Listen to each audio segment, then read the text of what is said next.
In our series on the CIA's secret history, we've witnessed the agency battle enemies across the globe, from the mountains of Afghanistan to the jungles of Vietnam, from the streets of Tehran to the palaces of Santiago. We've seen brilliant victories and devastating defeats, coups that changed the world and operations that backfired spectacularly. But what if I told you that one of the greatest dangers the CIA ever faced didn't come from a foreign intelligence service, didn't come from a communist dictator, wasn't even from a terrorist organization?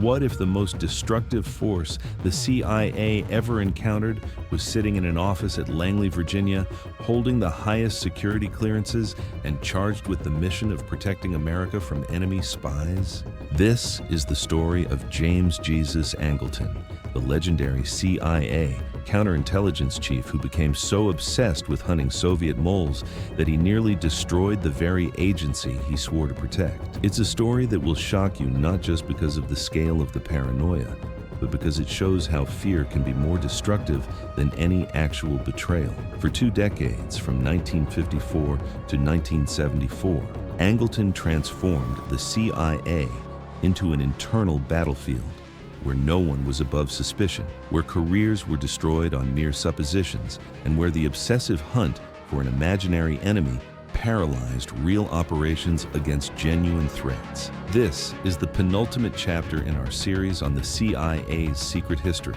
and it may be the most disturbing. Because the story of James Angleton isn't just about one man's paranoia. It's about how powerful institutions can be destroyed from within when fear replaces reason, when suspicion becomes more important than evidence, and when hunting the enemy becomes more important than the mission itself. Using Tim Weiner's Legacy of Ashes, declassified CIA and FBI documents, and interviews with officers who lived under Angleton's reign of terror, will reveal how a brilliant man became the greatest danger to the very agency he was meant to protect. If you believe that understanding these hidden histories is essential to understanding how power really works in our world, then support our mission. Like this video and subscribe to Strategy Codex. Your support allows us to continue this critical work of uncovering the truth behind the official narratives.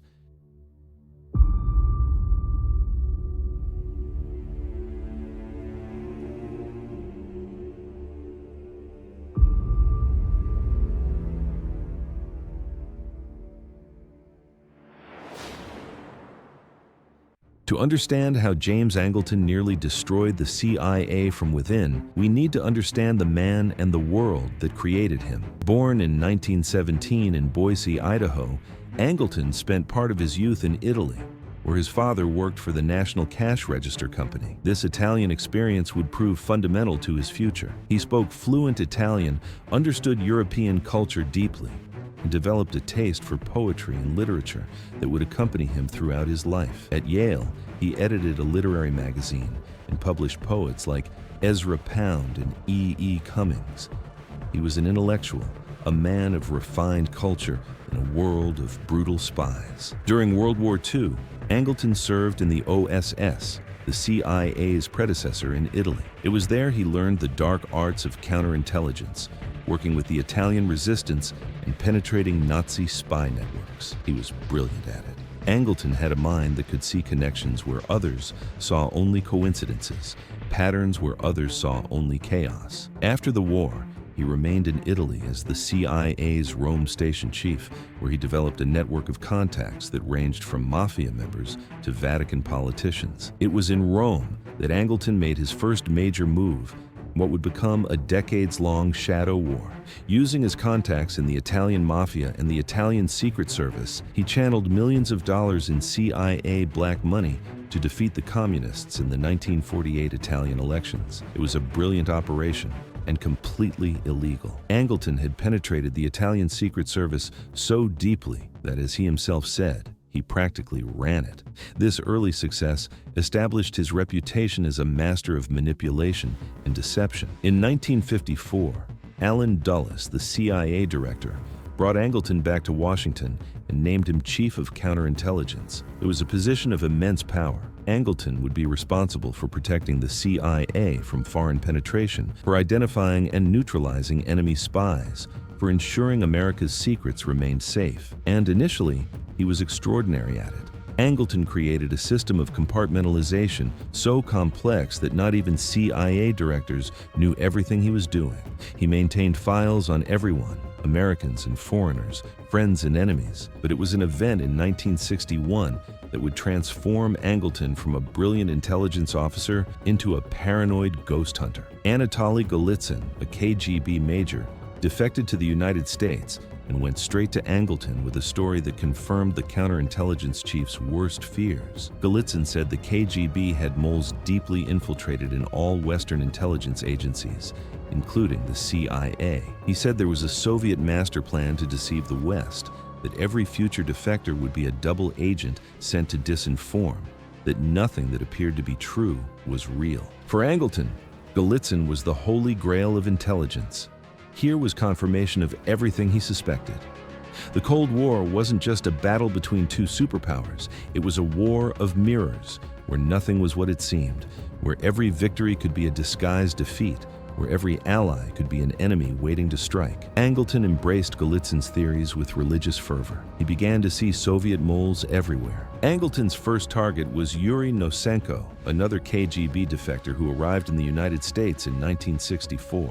Nosenko brought valuable information, including details about Lee Harvey Oswald and his contacts with the Soviets. But Golitsyn had warned Angleton that the next defector would be false, and Angleton believed him. Despite Nosenko passing multiple polygraph tests, despite his information repeatedly proving accurate, Angleton was convinced he was a double agent. What happened next was one of the darkest chapters in CIA history. With the approval of Attorney General Robert Kennedy, Angleton threw Nosenko into solitary confinement. For 3 years, from 1964 to 1967, Nosenko was kept in conditions that can only be described as psychological torture. He was locked in a windowless concrete cell, without books, without human contact except for hostile interrogations. He was drugged, sleep-deprived, subjected to interrogation techniques that the CIA itself would later admit were inadequate and unproductive. The conditions were so severe that even hardened CIA officers were disturbed. Nosenko was kept in a specially constructed prison at Camp Peary, the CIA's training facility in Virginia. The cell was 10 feet by 10 feet, with no windows, soundproofed under constant surveillance. He was not allowed to speak to anyone except his interrogators. He was given drugs that altered his mental state, subjected to sensory deprivation, and psychologically broken down systematically. Yet through it all, his story never changed. He maintained his innocence, his information continued to check out, but Angleton refused to believe him. But Nosenko was just the beginning. Angleton's paranoia spread like cancer through the CIA. He began to suspect that the agency itself was infiltrated by Soviet moles. Every failed operation, every lost agent, every piece of inaccurate intelligence was seen as evidence of internal betrayal. Angleton created an atmosphere of fear and suspicion where CIA officers feared each other more than the Soviets. The CIA's Soviet division, responsible for recruiting spies in the Soviet Union, was particularly devastated. Angleton effectively paralyzed it. Any Soviet who offered to spy for the United States was automatically suspected of being a double agent. Any CIA officer who advocated accepting a Soviet volunteer was suspected of being a mole. For years, the CIA rejected genuine defectors and real volunteers because Angleton was convinced they were all part of an elaborate Soviet deception. The most destructive case was the hunt for the imaginary mole that Angleton believed was at the top of the CIA. Based on vague clues from Golitsyn about a mole whose name began with K and ended with ski, Angleton destroyed the careers of several innocent officers. Peter Carlo, a decorated World War II veteran, was forced to retire under suspicion.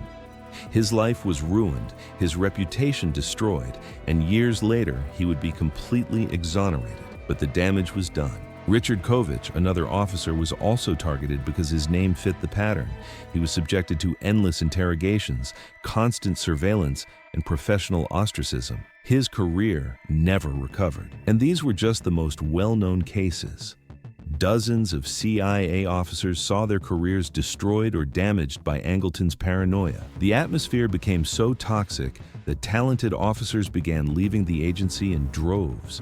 unable to work in an environment where anyone could be accused of treason based on the flimsiest evidence. The irony is that while Angleton was hunting imaginary moles within the CIA, real moles were operating undetected. Aldrich Ames, who would become the most destructive traitor in CIA history, passed through all of Angleton's security checks. Kim Philby, the famous British spy who was a Soviet agent, was a close personal friend of Angleton's. They dined together regularly in Washington, sharing secrets and strategies. When Philby was finally exposed and fled to Moscow in 1963, Angleton was devastated. Some believe Philby's betrayal broke something in Angleton, making him even more paranoid, even more determined never to be fooled again. The psychological impact of Philby's betrayal cannot be overstated.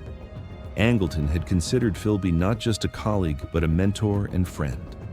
They had drunk together, shared family dinners, discussed the most sensitive intelligence matters. The revelation that Philby had been a Soviet agent all along shattered Angleton's confidence in his own judgment. If he could be so wrong about Philby, who else might be deceiving him? This question haunted him for the rest of his career and drove his increasingly destructive paranoia. Angleton's obsession with counterintelligence also diverted enormous resources from real operations. While the CIA should have been recruiting spies in the Soviet Union, collecting intelligence on Soviet military capabilities, predicting Soviet movements around the world, it was instead consumed with internal investigations, mole hunts, and what one officer called intellectual masturbation about elaborate conspiracy theories.